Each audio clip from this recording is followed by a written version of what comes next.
Assalamualaikum warahmatullahi wabarakatuh. Selamat pagi teman-teman. Terima kasih. Aku mau ngucapin terima kasih buat waktunya, buat yang udah ngeluangin waktunya buat ikut di learning class pertemuan kedua ini. Sebelumnya aku bakal ngasih tahu sistematika learning class-nya dulu ya. Yang pertama itu kita bakal ada pembukaannya. Yang kedua akan ada pemaparan materi oleh Mas Dwi. Yang ketiga nanti akan ada sesi tanya jawab. Siapa tahu ada yang ingin sharing atau tanya jawab bisa ditanyakan di sesi tanya jawab. Yang keempat nanti ada sesi dokumentasi. Yang kelima ada penutupan. Selanjutnya bakal langsung masuk ke pemaparan materinya aja. Sekalian kita nunggu partisipan yang lain buat masuk. Untuk pemaparan materinya akan disampaikan oleh Mas Dwi Susanto. Kepada Mas Dwi. Oke, jadi materinya ini aku ambil dari Coursera. Teman saya dia lolos bangkit. Nah, dia lolos bangkit pas machine learning. Saya mintain lah dia kursusnya soal Python. Nah, saya ambil dikit-dikit. Terus hari ini materinya cuman function sama percabangan. If elif kalau di Python. Oke, hari ini kita mau belajar soal function nih, teman-teman.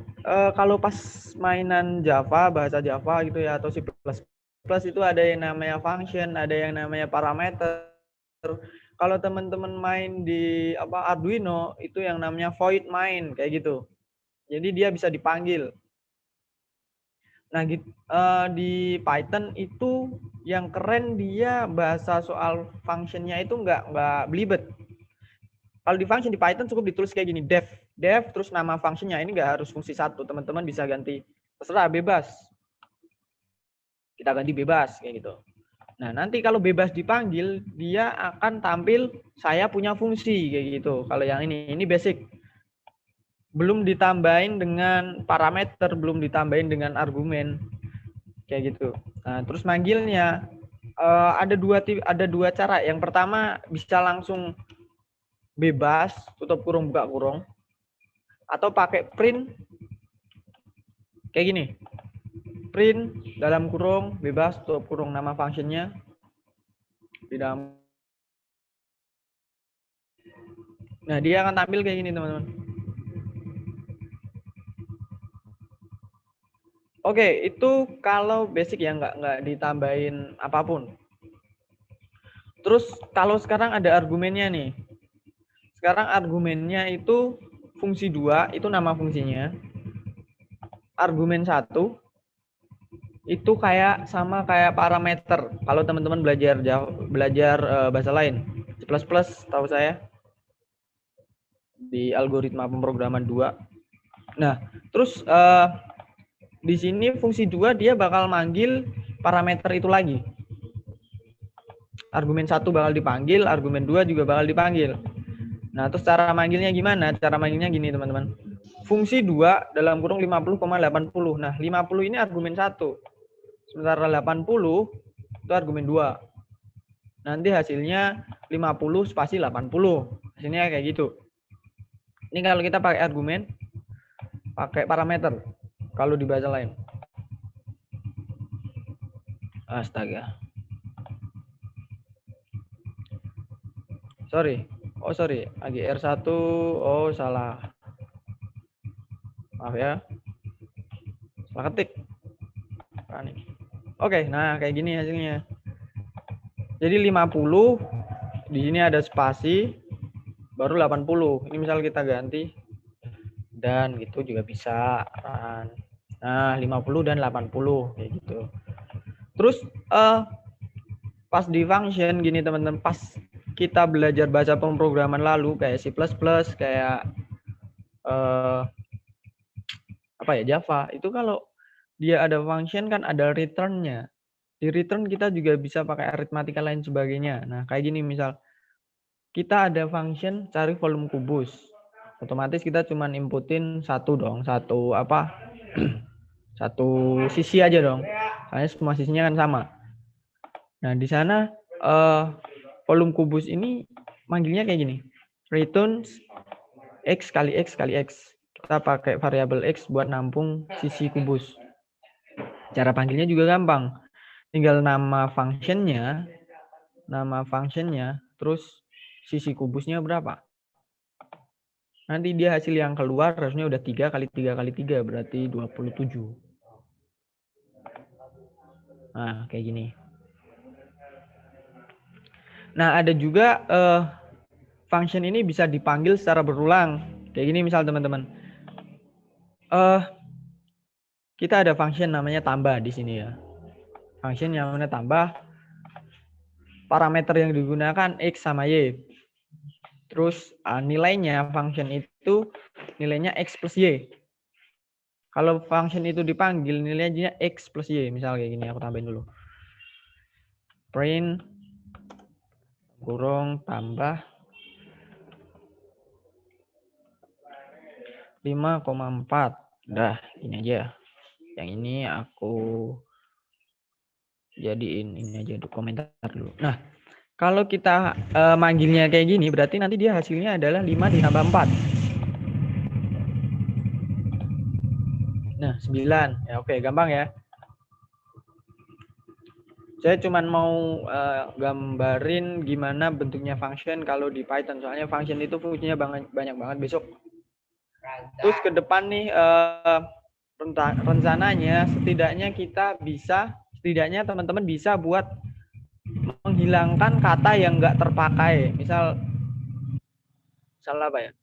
Kalau saya ada gambaran, misal ada sebuah teks panjang, lebar, kali tinggi, teksnya banyak banget, dan di sana ada kata-kata yang nggak kepake. Nah, kata-kata nggak kepake itu bakal dibuang.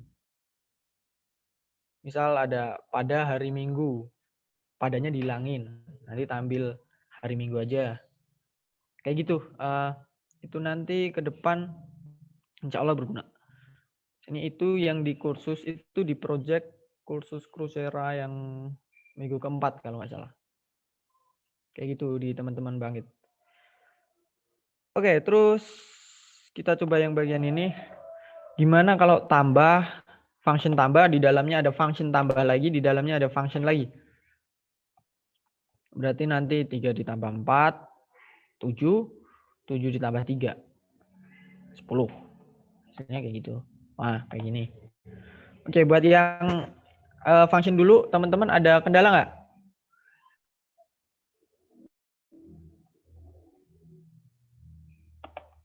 Oke, kayaknya enggak ya.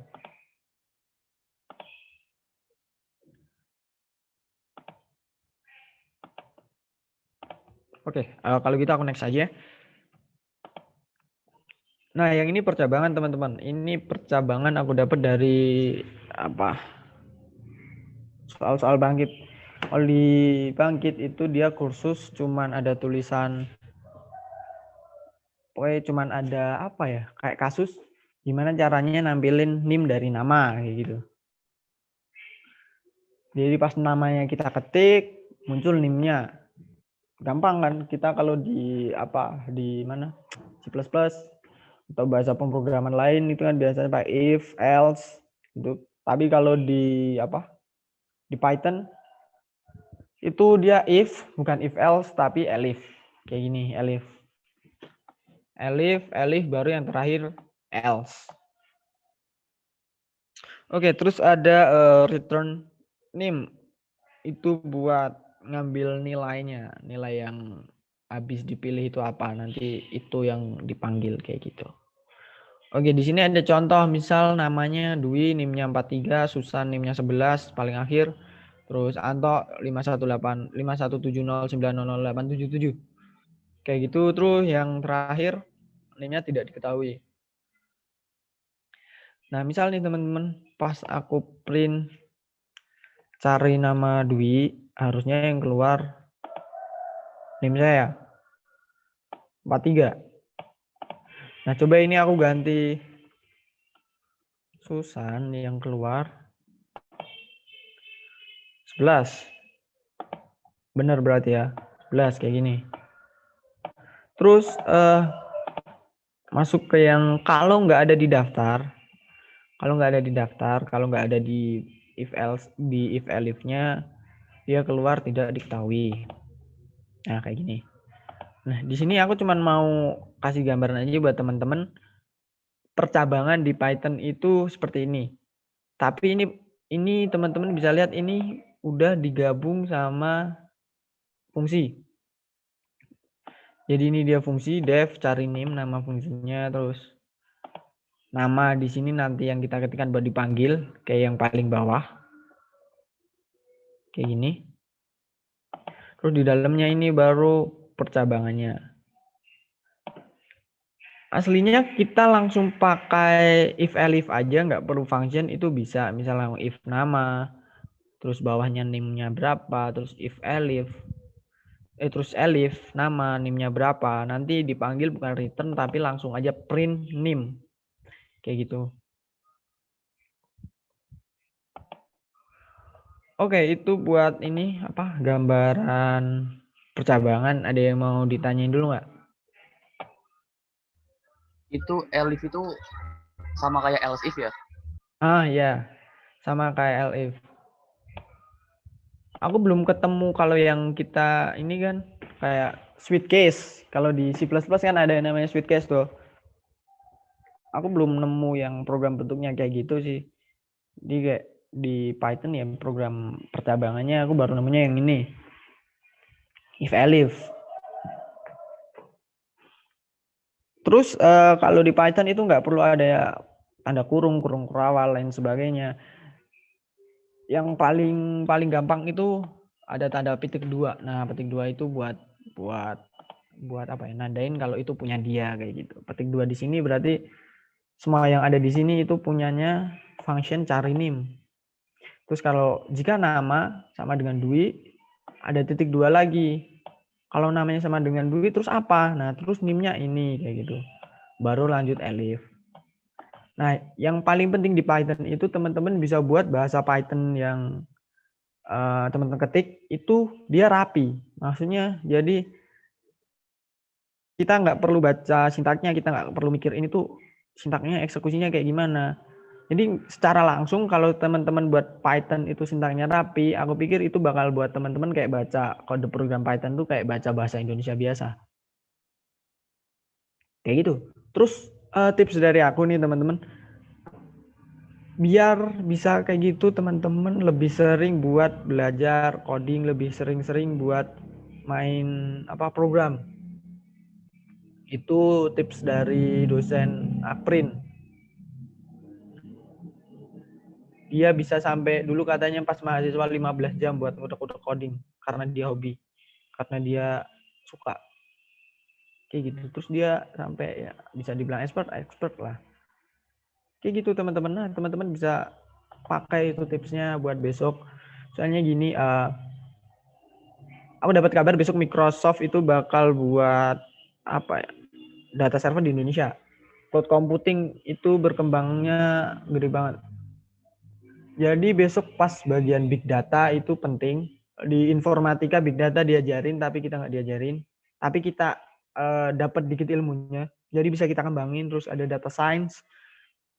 Data science itu penting buat perusahaan karena besok segala bentuk perusahaan itu digital, kemungkinan digitalisasi. UTI aja udah mulai digitalisasi besok bulan Agustus kalau nggak salah.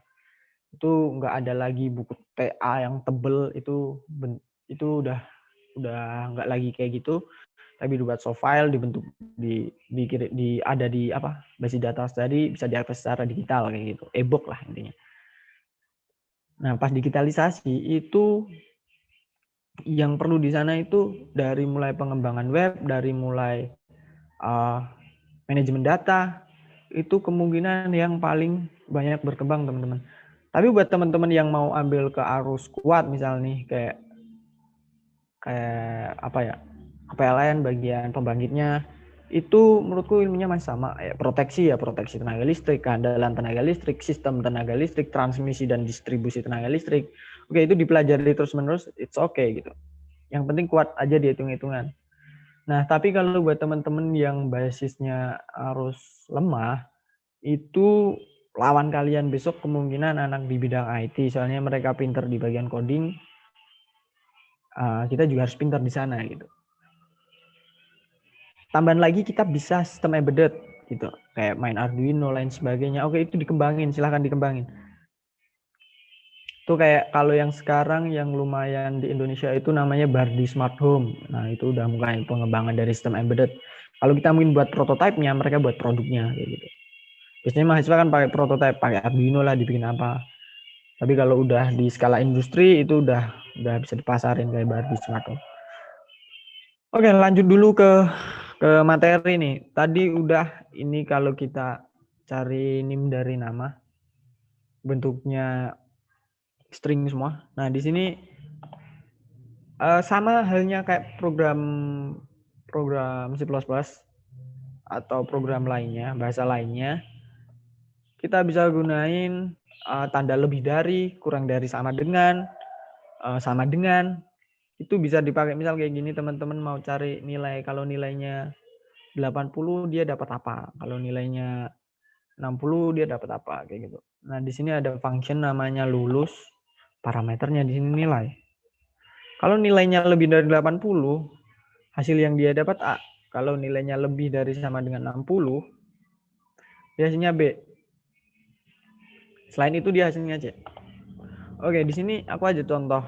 Di sini nilai yang pertama itu 90, nilai yang kedua itu 80, nilai yang terakhir itu 0. Hasilnya ABCD. ABC, sorry. Kalau di run.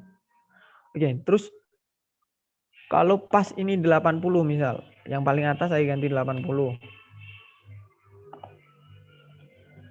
Sorry. Yang paling atas saya ganti 60.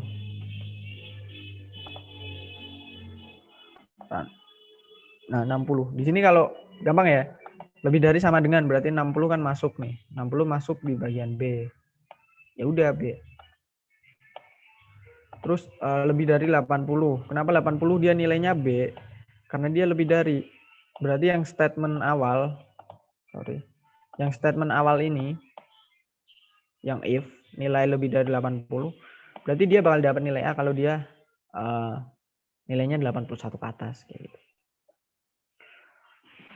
Oke, itu terus itu kemarin kasusnya ya gampang, cuman cari nilai kayak gitu, suruh cari nilai kalau lebih dari 80 tampil less than apa segala macam kalau di kursus Coursera-nya. Terus kalau di sini ada menggabungkan nama. Misalnya ada nama, ada fungsi namanya nama lengkap, terus yang dibutuhin nama depan sama nama belakang. Nah, gini teman-teman, ini kan aku pakai gini loh. If len lebih dari 0 dan len nama belakang lebih dari 0. Len itu buat cari jumlah karakter. Jadi kayak misal Dwi di sini, saya contoh Dwi di sini, dia berarti 3 karakter.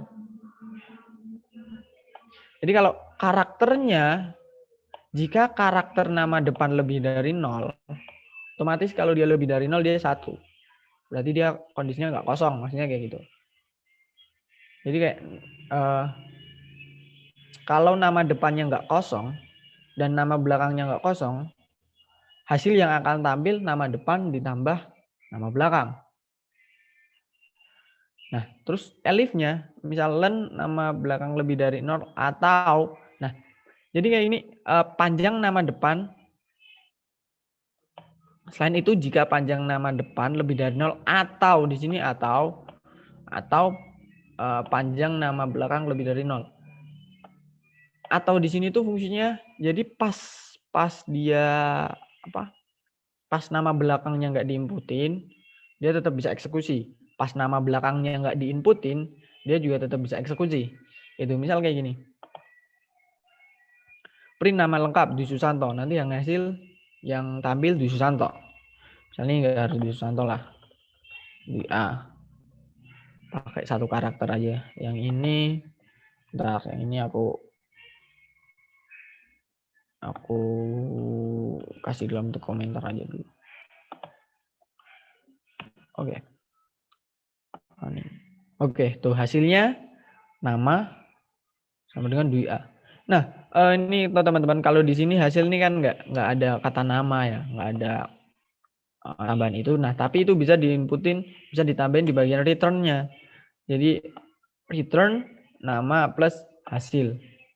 Jadi pas teman-teman panggil ini function, panggil function nama lengkap, itu yang dipanggil nilai yang ada di return. Mau di sini eksekusinya apapun, nilai yang ada di return yang akan dipanggil kayak gitu. Jadi dia akan tampil nama terus hasil. Hasilnya tadi apa? Dui A, nama depan, spasi nama belakang. Sama kayak kondisi pertama. Nah, terus elifnya kalau nama depan, panjang nama depan lebih dari 0 atau panjang nama belakang lebih dari 0. Itu dia tetap bisa manggil.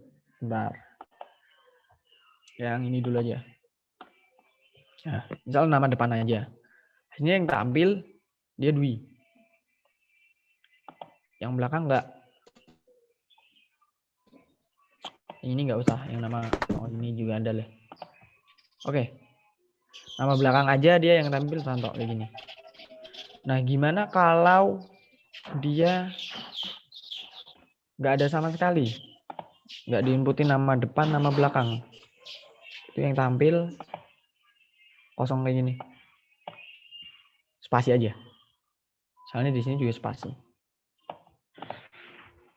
Nah, oke, itu buat percabangan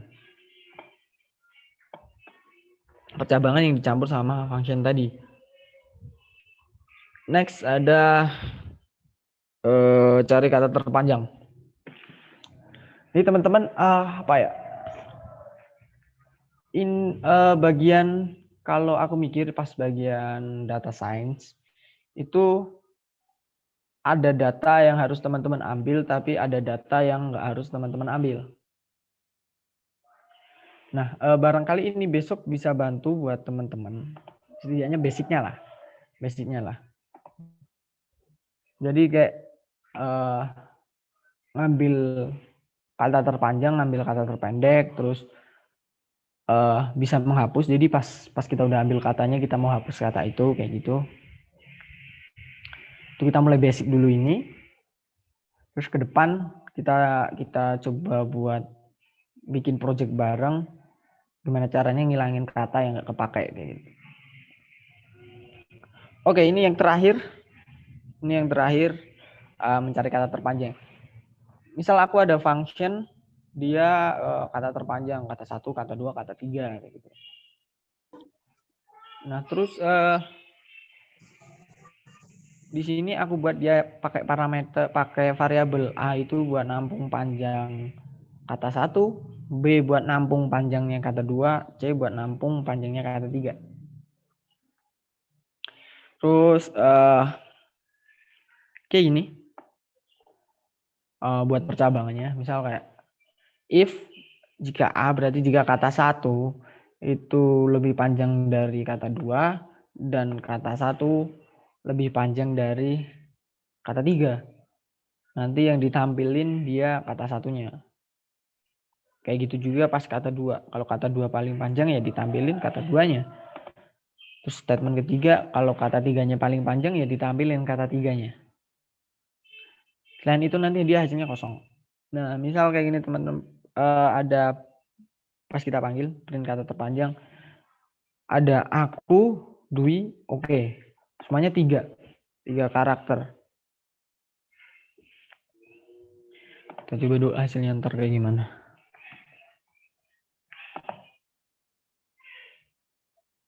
Nah, hasilnya aku. Nah, jadi kayak yang dipanggil itu apa ya? Karena dia sama, yang dipanggil dia yang pertama. Jadi kayak program ini dia akan eksekusi yang ini. Karena dia lebih dari sama dengan, makanya yang program awal dia yang panggil. Kata awal dia panggil. Dia eksekusi dulu kata 1. Kata 1 ada 3. 3 itu sama kayak B ternyata. Terus 3 juga sama kayak C. Berarti otomatis dia panggil 3. Oke, jangan lupa absensi ya. Udah di-share link absensinya sama Andre. di apa chat, silakan teman-teman. Oke, terus ada lagi di sini 3 kata pada bulan November. Berarti di sini yang paling panjang itu harusnya November. Nah, hasilnya November. Terus ini contoh lagi